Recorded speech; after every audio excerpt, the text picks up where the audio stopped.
نحمده ونصلي على رسوله الكريم أما بعد فأعوذ بالله من الشيطان الرجيم بسم الله الرحمن الرحيم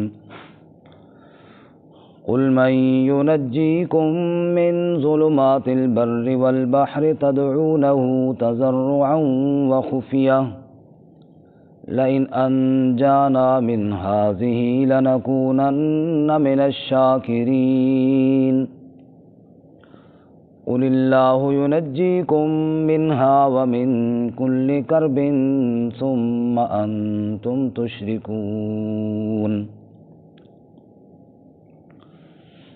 قل من ينجيكم آپ فرما دیجئے کون نجات دیتا ہے تمہیں من ظلمات البر والبحر جنگلوں اور سمندروں کے اندھیروں سے تدعونہ تضرعا وخفیہ پکارتے ہو تم اس کو عاجزی کے ساتھ اور آہستگی سے لئن انجانا من هذه اگر نجات دی ہمیں اس مصیبت سے لنکونن من الشاکرین یقیناً ہم ضرور ہو جائیں گے شکر گزاروں میں سے قل اللہ ینجیکم منہا آپ کہہ دیجیے اللہ ہی نجات دیتا ہے تمہیں اس سے ومن کل کرب اور ہر مصیبت سے ثم انتم تشرکون پھر تم شرک کرتے ہو سبحان ربک رب العزت عما یصفون وسلام علی المرسلین والحمد للہ رب العالمین اللہم صل علی محمد وعلی آل محمد كما صليت على إبراهيم وعلى آل إبراهيم إنك حميد مجيد اللهم بارك على محمد وعلى آل محمد كما باركت على إبراهيم وعلى آل إبراهيم إنك حميد مجيد معزز سامعین، سورۃ الانعام کا 8واں رکوع آیت نمبر 63 اور 64 آپ کے سامنے تلاوت کی ہے۔ رب العالمین ان کے مطابق صحیح بیان کی توفیق عطا فرمائے اور ہمیں قرآن و سنت پر عمل کرنے کی توفیق عطا فرمائے۔ گزشتہ سبق میں آپ حضرات نے سنا وَهُوَ الْقَاهِرُ فَوْقَ عِبَادِهِ، اللہ ہی اپنے بندوں پر غالب ہے اور وہ محافظ فرشتے بھیجتا ہے، اور جب کسی کی موت کا فیصلہ فرماتا ہے اور فرشتوں کو حکم دیتا ہے اور وہ آتے ہیں تو کوئی کوتاہی اللہ کے حکم میں نہیں کرتے، بلکہ انسان کی روح کو قبض کرتے ہیں اور پھر اللہ کی طرف لوٹ کر سب نے جانا ہے جو سچا معبود اور کارساز ہے، حاکم بھی وہی ہے، حساب لینے والا بھی وہی ہے۔ آج کے سبق میں اللہ تعالیٰ نے اپنی توحید پر عقلی دلیل ارشاد فرمائی ہے۔ عقلی دلیل سے مراد وہ دلائل ہیں جو انسان کے عقل میں آئیں اور عقل بھی گواہی دے، کیونکہ مشرکین کا اعتراض جناب رسول اللہ صلی اللہ علیہ وسلم پر ایک یہ بھی تھا اجعل الآلہۃ الہا واحدا ان ھذا لشیء عجاب، کہ ہم سارے معبودوں کو چھوڑ کر ایک اللہ کو معبود بنائے، یہ بڑی عجیب بات ہے، عقل میں نہیں آتی، عقل کے خلاف ہے۔ تو قرآن مقدس میں اللہ تعالیٰ نے ان کے اس اعتراض کے جواب میں عقلی دلائل ارشاد فرمائے، اور پھر آگے عقلی دلائل کی 2 قسمیں ہیں، ایک تو محض عقلی دلیل ہوتی ہے اور ایک وہ عقلی دلیل ہوتی ہے جس کو منکرین بھی مانتے ہیں۔ تو یہ وہ والی دلیل ہے جس کو منکر بھی مانتے ہیں، ان کی بھی جب کشتیاں مشکل میں اور سخت مصیبت میں وہ پھنس جاتے تھے تو اللہ ہی کو پکارتے تھے۔ تو اللہ تعالیٰ فرماتے ہیں تمہارا بھی تجربہ ہے اس بات پر کہ جب کوئی صورت نظر نہ آئے نکلنے کی، جب کوئی راہ دکھائی نہ دے پار ہونے کی، جب کہیں سے کوئی سبیل نظر نہ آئے غم اور دکھ سے نجات پانے کی، تو پھر تم بھی اللہ ہی کو پکارتے ہو۔ یہی تو دعوت رسول اللہ صلی اللہ علیہ وسلم دے رہے ہیں کہ ہر حال میں اللہ ہی کے در پہ آ جایا کرو۔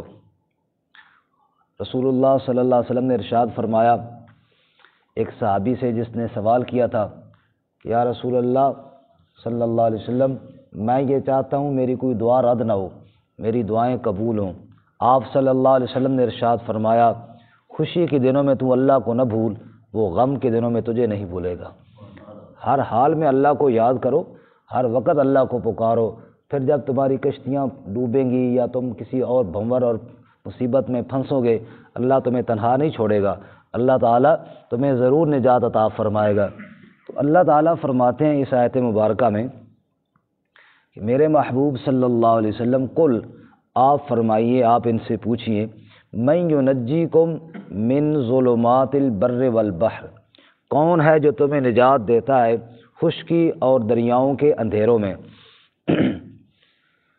بر خشکی ہے، اس میں جنگل بھی مراد ہے، صحرا بھی مراد ہے، اور جو ریگستانی علاقے ہوتے ہیں جہاں نیری ریت ہی ریت ہوتی ہے، نہ کوئی راہ ہوتا ہے، نہ کوئی راستہ ہوتا ہے، نہ کوئی سڑک ہے، نہ کوئی نشانات ہیں، اور دور دور تک کوئی جناب آبادی کا نام و نشان نہیں، تو وہاں جب پیدل قافلہ چل رہا ہوتا ہے اور اگر انسان نے جانا یوں ہوں اور چل ادھر پڑے، کیونکہ نشان تو ہے کوئی نہ، سڑک بھی کوئی نہیں، راستہ بھی کوئی نہیں، وہاں تو قدموں کے نشان کو دیکھ کر لوگ راستہ معلوم کرتے ہیں، اور اگر ہوائیں جب تھوڑی تیز چلتی ہیں تو ریت یہاں کی وہاں آ جاتی ہے، نشان بھی مٹ جاتے ہیں۔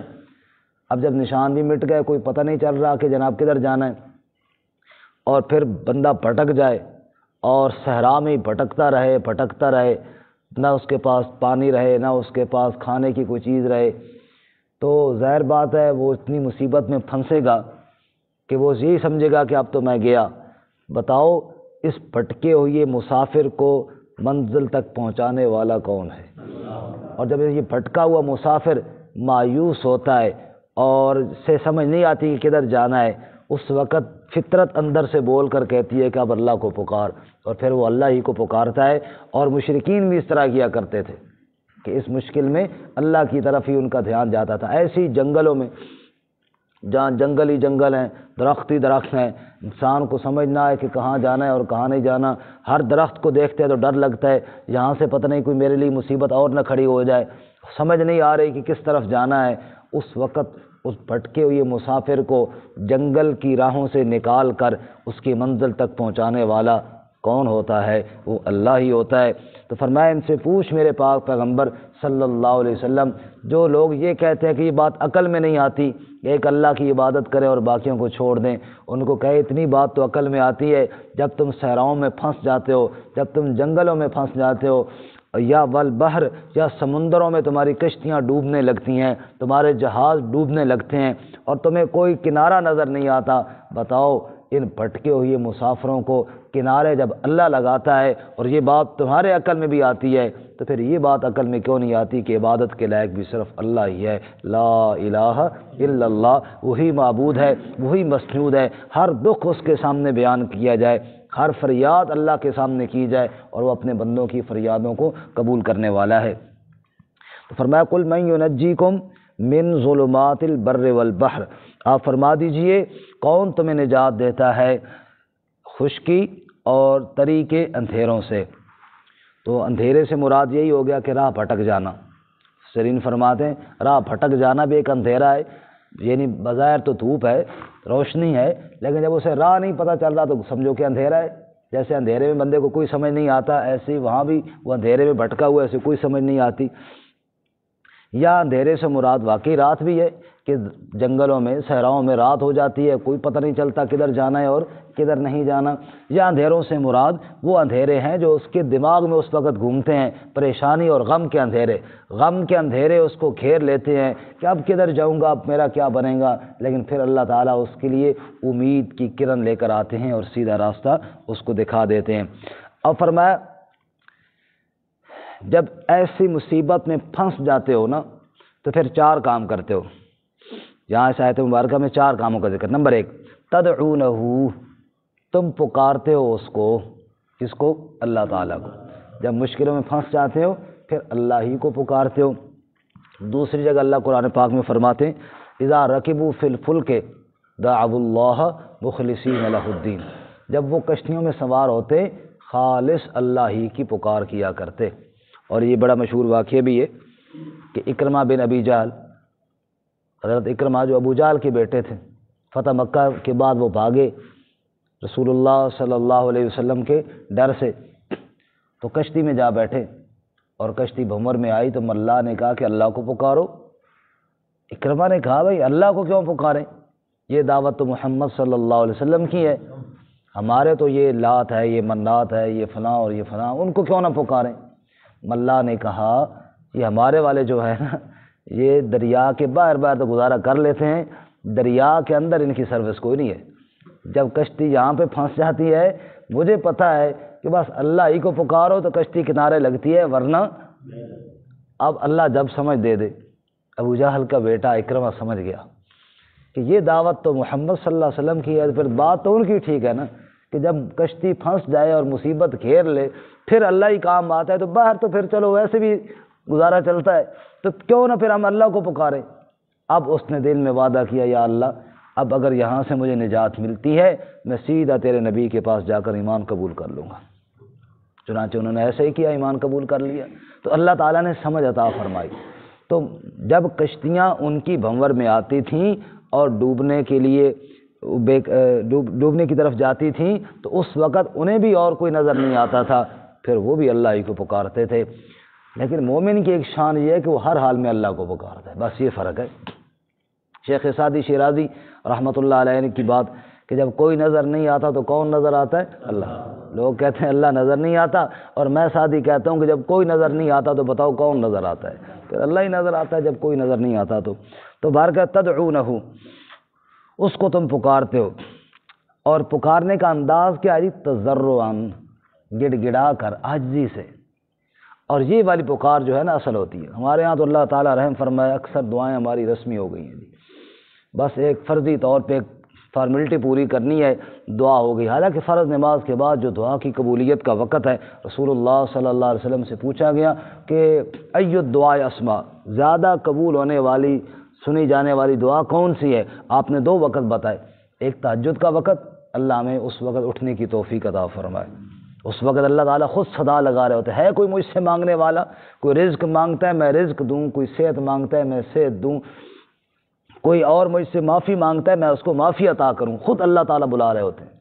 اور ایک فرض نماز کے بعد، کیوں کہ نماز فرض اللہ تعالیٰ نے ذمہ کی ہے اور یہ اللہ کا فریضہ ادا کیا، اور اللہ کا فریضہ ادا کرنے کے بعد یا اللہ تو نے بلایا میں حاضر ہو گیا، اب میرا بھی یہ کام ہے، تو اللہ تعالیٰ۔ لیکن ہمارے ہاں یہ بھی رسم رہ گئی ہے، بس ایک فارمیلٹی پوری کرنی ہے جناب، ہاتھ اٹھائے اور گئے۔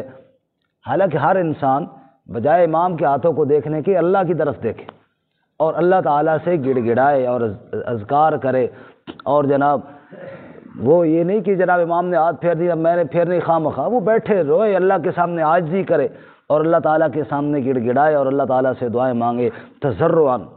جتنی تضرع عاجزی، جتنی دعا کے اندر گڑ گڑانا اور جتنی دعا کے اندر خشوع ہوگا اتنا ہی وہ جلدی بارگاہ الہی میں قبول ہوگی۔ ہم رکوع میں جھکتے ہیں نا، اور جھک کر کے اللہ کی تسبیح کرتے ہیں اور سر اٹھاتے ہوئے کیا کہتے ہیں؟ سمع اللہ لمن حمد، اللہ نے سن لی اس کی جس نے اس کی حمد کی۔ جھک کر جھکا نا تو اللہ نے سن لی۔ اللہ تعالیٰ کے سامنے جو جھک جائے نا، عاجزی اختیار کرے، وہ اللہ تعالیٰ کو بہت پسند ہے۔ شیخ زکریا رحمۃ اللہ علیہ مرفوضات میں لکھتے ہیں جو چیز بازار میں شارٹ ہو جاتی ہے نا، مارکیٹ میں نہیں ملتی، وہی چیز قیمتی ہوتی ہے، مہنگی ہو جاتی ہے۔ اور پھر فرماتے ہیں اللہ کے ہاں کون سی چیز شارٹ ہے؟ وہاں تو ہر چیز موجود ہے۔ للہ خزائن السماوات والارض، ہر چیز کے خزانے اللہ کی مٹھی میں، ایک چیز اللہ کے پاس نہیں ہے، وہ ہے عاجزی۔ اللہ عاجزیوں سے پاک ہے، کمزوریوں سے پاک ہے، وہاں کبریائی ہے۔ وَلَهُ الْكِبْرِيَاءُ فِي السَّمَاوَاتِ وَالْأَرْضِ، بڑی عظمتیں ہیں، بڑی بلندیاں ہیں۔ تو جب اللہ تعالیٰ کے ہاں عاجزی نہیں ہے تو اللہ کے ہاں قیمتی چیز بھی پھر عاجزی ہے۔ جتنا کوئی عاجز رب کے سامنے بنے گا اتنا ہی اللہ تعالیٰ کے ہاں وہ عزت پائے گا، جتنا کوئی متکبر ہوگا اتنا ہی وہ اللہ تعالیٰ کے ہاں ذلیل ہوگا۔ عاجزی اللہ تعالیٰ کو پسند ہے، عاجزی اللہ تعالیٰ کو۔ آپ صلی اللہ علیہ وسلم نے ارشاد فرمایا انا سید ولد آدم ولا فخر، میں آدم کی ساری اولاد کا سردار ہوں، لیکن اس بات پہ مجھے فخر نہیں ہے کہ میں آدم کی ساری اولاد کا سردار، اس پہ میں نے کبھی فخر نہیں کیا۔ یا رسول اللہ آپ کو پھر کس بات پہ فخر ہے؟ آپ فرماتے الفقر فخری، عاجزی اور فقیری یہ میرا فخر ہے، مجھے اس بات پر فخر ہے کہ میں اللہ تعالیٰ کے سامنے عاجز بن کر پیش ہوتا ہوں اور میں کہتا ہوں اللہم انی عبدک وابن عبدک وابن امتک ناصیتی بیدک، اے اللہ میں بھی تیرا بندہ، میرا باپ بھی تیرا بندہ، میری ماں بھی تیری بندی۔ جب میں رب کے سامنے یوں عاجزیاں بیان کرتا ہوں نا، بس یہ میرا فخر ہے، یہ میری عزت ہے۔ امت کو سبق دیا کہ جناب اللہ تعالیٰ کے سامنے جتنا عاجز بنو گے اتنی عزت ہوگی۔ اللہم احیینی مسکینہ وَأَمِتْنِي مِسْكِينًا وَاحْشُرْنِي فِي زُمْرَةِ الْمَسَاكِينَ، اے اللہ جب تک میں زندہ رہوں مجھے مسکین بنا کے زندہ رکھ، جب موت آئے تو مسکینی کی حالت میں آئے، اور دن قیامت کے فقراء مساکین میں مجھے شامل کرنا اور اٹھانا۔ یہ عاجزی امت کو سکھائی آپ صلی اللہ علیہ وسلم نے، اور دعا ہے بھی وہ جو جس میں عاجزی ہو۔ تو فرمایا تضرعاً، یار اکڑ کے بندہ کسی بندے سے مانگے وہ کوئی نہیں دیتا، سمجھ آئی؟ کسی بندے سے کہے نا کاٹ 100 روپیہ دے گا، وہ 100 روپیہ دے نہ دے تھپڑ ضرور دے گا کہ تو کون ہوتا ہے مجھے تڑی دینے والا۔ تو عاجزی، اچھا اللہ رب العزت کی بارگاہ میں بندہ جائے تو کیسے مانگے؟ عاجزی تضرعاً۔ نمبر 3 فرمایا بخفیہ، آہستگی سے، دھیرے دھیرے، چپکے چپکے۔ حضرت سیدنا علی المرتضیٰ رضی اللہ تعالی عنہ نے ایک شخص کو دیکھا کہ وہ جناب اونچی اونچی تیز تیز استغفار کی سپیڈ لگائی ہوئی ہے اس نے۔ آپ نے فرمایا اللہ کے بندے یہ کیسی توبہ تو کر رہا ہے؟ فرمایا یہ تو کوئی جھوٹے والی توبہ لگتی ہے، توبہ اللہ سے کرنی ہے عاجزی کے ساتھ، اس دل میں اللہ سے معافی مانگو۔ یہ کیا ہوا کہ جناب شور ڈال دیا تم نے؟ اور رسول اللہ صلی اللہ علیہ وسلم بھی ایک غزوے سے واپس آ رہے تھے، صحابہ کرام نے اونچی اونچا آواز میں اللہ کو پکارنا شروع کیا تو آپ نے بھی ارشاد فرمایا تم اس ذات کو پکار رہے ہو جو تمہاری شاہ رگ سے بھی قریب ہے، تمہارے دل کی آہٹ کو بھی سنتا ہے۔ اس لیے خفیہ، جتنی عاجزی اور جتنی انکساری اور جتنی تضرع خفیہ دعا میں ہے اتنی اونچی دعا میں نہیں ہے۔ تنہائی میں بیٹھا ہو، حدیث پاک میں نہیں آتا کہ 7 خوش نصیب آدمی جن کو اللہ اپنے عرش کا سایہ نصیب کریں گے، ان میں ایک وہ شخص بھی ہے ذکر اللہ خالیا ففاضت عیناہ، جس نے تنہائی میں اللہ کو یاد کیا اور پھر اس کی آنکھوں سے آنسو آئے۔ تنہائی میں بس اللہ تعالیٰ کے ساتھ دل ہی دل میں بات ہو رہی ہو، دل ہی دل میں اللہ تعالیٰ کے ساتھ تعلق جڑا ہوا ہو۔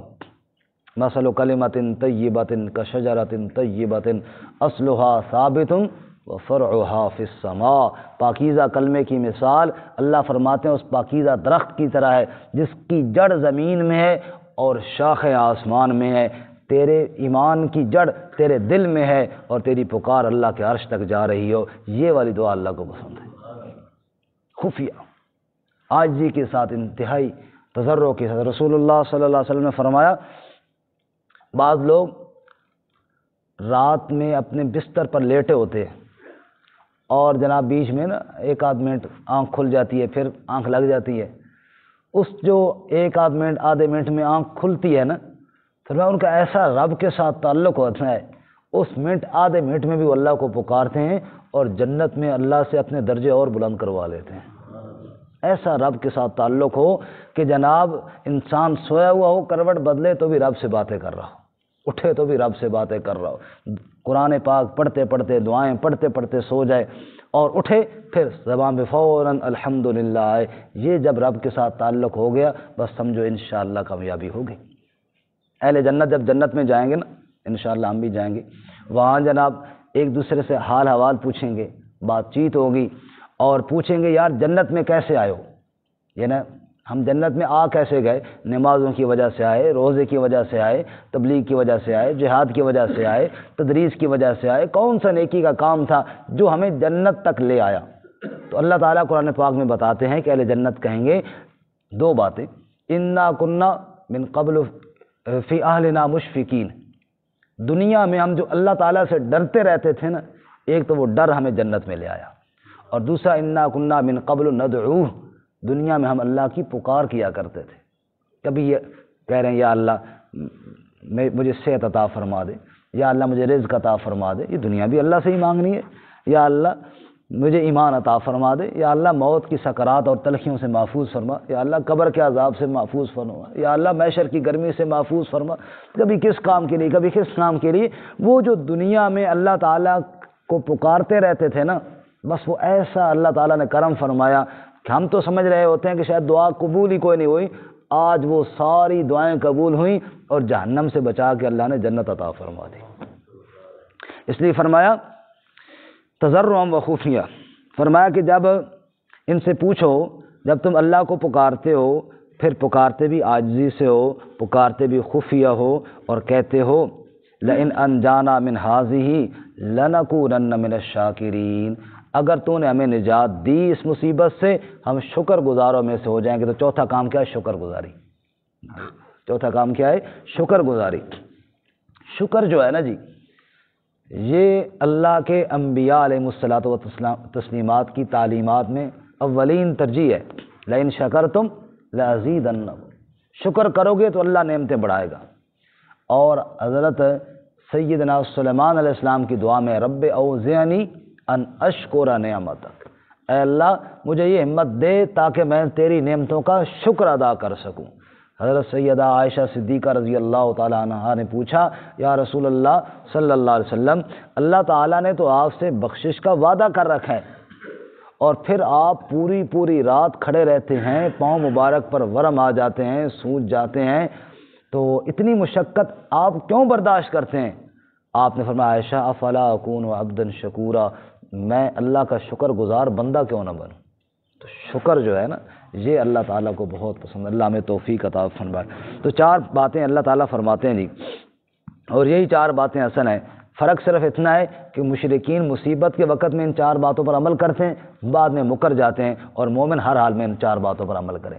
تدعونہ، پہلی بات اللہ کی پکار، تضرعا عاجزی سے پکار، خفیہ آہستگی سے پکار، اور نمبر 4 لنکونن من الشاکرین، شکر ادا کرنا، شکر گزار بن جانا۔ بس فرق اتنا ہے کہ مشرکین مصیبت کے وقت تو ان چار باتوں پہ عمل کرتے ہیں، لیکن جب مصیبت ختم ہو جاتی ہے پھر مکر جاتے ہیں، اور مومن جو ہے وہ ہر حال میں مصیبت ہو تب بھی، خوشی ہو تب بھی انہی چار باتوں کے اوپر عمل کرتا ہے۔ اللہ ہمیں بھی توفیق عطا فرمائے۔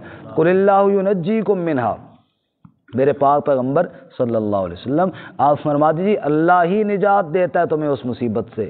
جب تمہاری کشتیاں پھنس جاتی ہیں کون نجات دیتا ہے؟ اللہ۔ ومن کل کرب، اور صرف کشتیوں اور جہازوں کی بات نہیں بلکہ ہر مصیبت سے، من کل کرب، ہر کرب سے، ہر دکھ سے، ہر تکلیف سے، ہر مصیبت سے نجات دینے والا کون ہے جی؟ اللہ۔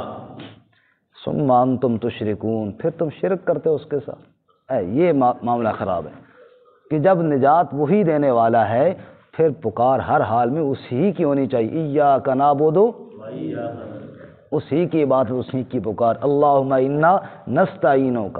بس فرمایا شرک اس کے ساتھ نہیں کرنا، اگر نہیں کرو گے ان چار باتوں پہ عمل ہوگا تو انشاءاللہ کامیابی ہوگی۔ اللہ تعالیٰ عمل کی توفیق عطا فرمائے۔ ترجمہ دوبارہ سنیں۔ قل من ینجیکم من ظلمات البر والبحر، آپ فرما دیجئے کون نجات دیتا ہے تمہیں خشکی اور سمندروں کے اندھیروں سے؟ تدعونہ تضرعا وخفیہ، پکارتے ہو تم اس کو عاجزی کے ساتھ اور آہستگی سے، خفیہ۔ لئن انجانا من ہذہ، اگر نجات دی ہمیں اس مصیبت سے، لنکونن من الشاکرین، تو یقیناً ہم ہو جائیں گے شکر ادا کرنے والوں میں سے۔ قل اللہ ینجیکم منہا، آپ فرما دیجئے اللہ ہی نجات دیتا ہے تمہیں اس سے، ومن کل کرب، اور ہر مصیبت سے، ثم انتم تشرکون، پھر تم شرک کرتے ہو۔